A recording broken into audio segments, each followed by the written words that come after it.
Continuando, então, recursos educacionais abertos, né, conteúdos abertos, são definidos como conteúdos licenciados de forma em que os usuários têm o direito de fazer usos variados, diferentes dos permitidos pela legislação, sem custo, por serem conteúdos abertos. Então, eles não têm direitos autorais, mas não cobram. Então, com o fim da aprendizagem, facilita a vida. E projetos para esses conteúdos abertos. Então, fornece um livre acesso a vários cursos, né, sendo possível utilizá-los, modificá-los, compartilhá-los para fins não comerciais sem custo algum. Né? Então, existem várias ferramentas que você pode aproveitar, reutilizar, modificar para fins de aprendizagem, né? Desde que não sejam fins comerciais, sem custo algum. Existem várias universidades bem conhecidas, inclusive Harvard, no Meet, bem conhecidas assim, com cursos, ferramentas gratuitas, bem interessantes. Estão lá, é só utilizar. As permissões ou direitos de uso do conteúdo aberto pode ser representado então por 4 regras, né? Esses 4 R's, que são reusar, o direito de reutilizar o conteúdo em seu formato integral e inalterado, ou seja, eu posso fazer uma cópia e utilizar, né? Mas não posso modificá-lo. Reeditar, eu tenho o direito de adaptar esse objeto, ajustar as minhas necessidades, mudar ou alterar o conteúdo em si, né? Traduzir o conteúdo para outro idioma, ou mudar alguns detalhes que facilitem minha vida. Remixar, o direito de combinar esse conteúdo original e revisado com outros conteúdos para criar algo novo, ou seja, incorporar um conteúdo em um mashup, um site de aplicação web que utiliza conteúdos de diversas fontes para criar novos serviços. Então, eu posso pegar esse objeto de aprendizagem, juntar com outro, modificar, né, para criar um novo objeto, um novo serviço. E redistribuir, o direito de distribuir cópias de conteúdo original, né, suas revisões ou remixes feitos por outros. Então, eu posso oferecer uma cópia do conteúdo a um amigo, por exemplo, né, nesse contexto. Os repositórios de objetos de aprendizagem, então, facilitam muito a reutilização dos nossos objetos. A principal característica de um objeto de aprendizagem é a reusabilidade, a sua reutilização. E ela é facilitada pelo meio de repositórios, lugares que são armazenados os objetos de aprendizagem e lá eles estão disponíveis para que outras pessoas possam utilizar esses outros objetos. Então eles permitem uma busca por meio de filtros. Eu posso buscar um objeto de aprendizagem, um repositório, por tema, por nível de dificuldade, por criador, né, pelo autor daquele objeto, por assuntos relacionados, e por aí vai. Depende do repositório, são os filtros que são disponibilizados. Então esse repositório vai armazenar os objetos e os seus metadados, porque com base nos metadados eu consigo fazer os filtros e encontrar os objetos que eu desejo. Como exemplo bem conhecido, eu tenho o portal do professor, que é do Ministério da Educação, né? Eu acho que a maioria de vocês devem conhecer, né? É um portal bem conhecido, que existem inúmeros objetos de aprendizagem que podem ser obtidos gratuitamente. Aqui alguns exemplos de repositórios de aprendizagem. Tem esse Banco Internacional de Objetos Educacionais, né, um banco internacional, que eu fui acessar e fiz uma... Ele estava fora do ar, então não sei se ele foi tirado do ar ou só a página estava fora no momento. Tá? Mas existem outros bem conhecidos. Esse SESTA, que é a coletânea de entidades de suporte ao uso de tecnologias na aprendizagem, que é da URGS, bem conhecido. Biblioteca Digital desenvolvido em software livre, de domínio público, e o portal do professor que eu falei antes. Então, esses endereços aqui eu testei, eles estão no ar. Ferramentas para a construção de objetos de aprendizagem. Eu posso criar eu posso utilizar diversas ferramentas para criar objetos de aprendizagem. Um simples Paint, já ouviram falar, né? Paintbrush. O Paint do Windows pode ser uma ferramenta utilizada para criar um objeto de aprendizagem. Você pode criar uma imagem, pode criar, sei lá, informações, né? E manipular elas por meio do Paint. Então, a construção de um objeto de aprendizagem requer o conhecimento da área de domínio pedagógico e tecnológico. Ou seja, quem vai criar o objeto de aprendizagem deve ter um conhecimento pedagógico de como esse objeto vai ser aplicado no processo de ensino-aprendizagem. Né? Tem que conhecer a tecnologia para usar o objeto e para criar esse objeto e ter o conhecimento da disciplina, dos conteúdos que vão ser inseridos nesse objeto. O crescimento de ferramentas gratuitas e livres tem contribuído para que professores criem os seus próprios materiais educacionais. Né?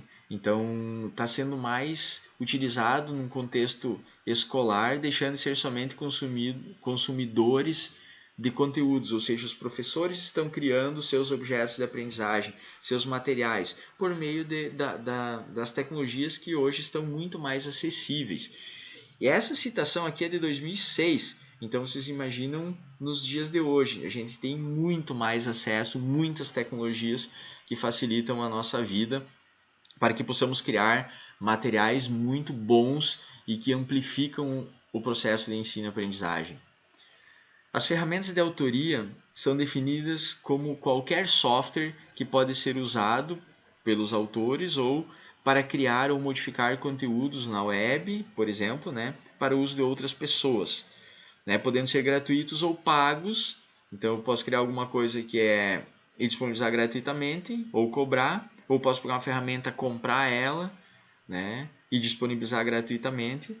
Então, dependendo do tipo do recurso que eu utilizo, né, qual o gerador que eu vou utilizar, a mídia, né, imagem, som, vídeo, qual o gerador que eu estou utilizando para isso, tudo influencia. Então aqui a gente vai falar de algumas ferramentas. Eu vou passar rapidamente, né, para não me estender muito, que vídeo longo é um pouco chato, né? Essa ferramenta aqui é o GIMP. Provavelmente vocês já tenham visto ela ou ouvido falar. Né? É uma ferramenta gratuita, livre, para edição de imagens. Os utilizadores do Linux com certeza conhecem. É uma espécie de Paint, né? Mais evoluído, né? Com algumas funcionalidades a mais. Aqui está a tela desse GIMP aqui para utilização. O Audacity é uma ferramenta bem conhecida também. É uma ferramenta gratuita, livre, que permite gravação e manipulação de áudio, basicamente para trabalhar com áudio. Né? Então, o professor pode criar tutoriais, aulas explicativas, simulações, animações, né? Falas de personagens. Aqui tem um exemplo, né? Pode criar um programa de rádio, uma narração. Então, utilizado em vários contextos, né? No ensino à distância, inserir efeitos especiais. Né? Então, ela é uma ferramenta bem interessante para ser utilizada. Então aqui está um exemplo das suas telas, né? Só para vocês visualizarem. O Wink é outra ferramenta livre que permite criar tutoriais por meio da captura de telas. Então você tem uma imagem lá, você captura a tela e pode criar um tutorial, pode criar um objeto de aprendizagem em cima daquela imagem, inserindo informações, caixas de texto, botões, sons, outras imagens. Uma relação passa de uma imagem para outra, bem interessante. Então aqui tem a sua área de trabalho, né? Área de configuração, área de visualização. Aqui se a gente analisar o diagrama, olhem só, a apresentação, tem o conteúdo, tem o vídeo, tem o objeto de aprendizagem, atividade, referências. Então, tem vários locais aqui. Eu tenho palavras cruzadas, né? Então, que deve ser objeto de aprendizagem aqui. É bem interessante. Então, notem que aqui embaixo mostra vários slides que vai passando de um para outro aqui. E bem interessante essa ferramenta também. O Picasa vocês já devem ter conhecido, provavelmente utilizaram, né? É uma ferramenta que foi desabilitada, então ela não existe mais no momento. GeoGebra, utilizada por professores de, enfim, não somente da área, né? Mas da área da matemática, né? Ele é livre também, então ele permite a criação de gráficos interativos bem interessante, né? Foca na álgebra, cálculos, né? Normalmente utilizado para ensino superior, nas engenharias também. E uma ferramenta que a gente vai utilizar e vai falar mais para frente na próxima aula é o Hot Potatoes. É uma ferramenta bem antiga, né? Ela oferece vários tipos de exercícios interativos. Então, com ele eu posso criar diversos objetos de aprendizagem. Então, eu tenho, por exemplo, o JClose, a criação de textos em lacunas, né? O JMatch, exercícios de associação aos pares, ou seja, para relacionar colunas. O JQuiz, questionário de múltipla escolha. JCross, palavras cruzadas. O JMix, exercícios de frases ordenadas, que é o que eu comentei antes, por exemplo, lá no inglês, para você estruturar uma frase, né? Conhecer a estrutura de uma frase, é bem interessante também. E o Demasher é a criação de unidade de vários exercícios, ou seja, ele serve de base para, como se ele fosse criar um menu, né? Uma tela principal de um programa onde eu insiro um ou vários JClose, o JMatch, o JQuiz, ou vários links para o JCross, ou um para cada um, né? Nesse sentido, assim, essa ferramenta que trabalha para a união dos outros, então. É interessante ressaltar que essa ferramenta, por mais que seja super antiga, ela é compatível com os navegadores mais conhecidos. Aqui eu só citei o Explorer, esqueci de colocar o Edge, né, o Chrome, Firefox, o Opera também, né, e também com as plataformas Mac, Windows, Linux. Aqui está a tela principal, né, ele está atualmente na versão 7. Eu atualizei aqui, esqueci de baixar, mas ele está atualmente na versão 7. Então aqui tem um link para vocês baixarem ele e instalar na máquina de vocês. Né? Tem alguns tutoriais do Hot Potatoes aqui. Ele é bem simples a sua utilização, é bem fácil. E outra ferramenta muito interessante que a gente vai utilizar, eu utilizo nas minhas aulas, em todas as disciplinas, independente de nível de ensino. Às vezes as pessoas acham que o Kahoot serve para crianças, mas ele é utilizado no mundo inteiro, inclusive em treinamento de empresas, não só no meio educacional. Então, é uma ferramenta muito interessante, né, que cria objetos de aprendizagem, que utiliza gamificação. Ele é muito desafiador. A gente vai utilizar na nossa disciplina aí, logo na sequência. Então, como objetivo, ele torna a aprendizagem interessante, desafiadora, né?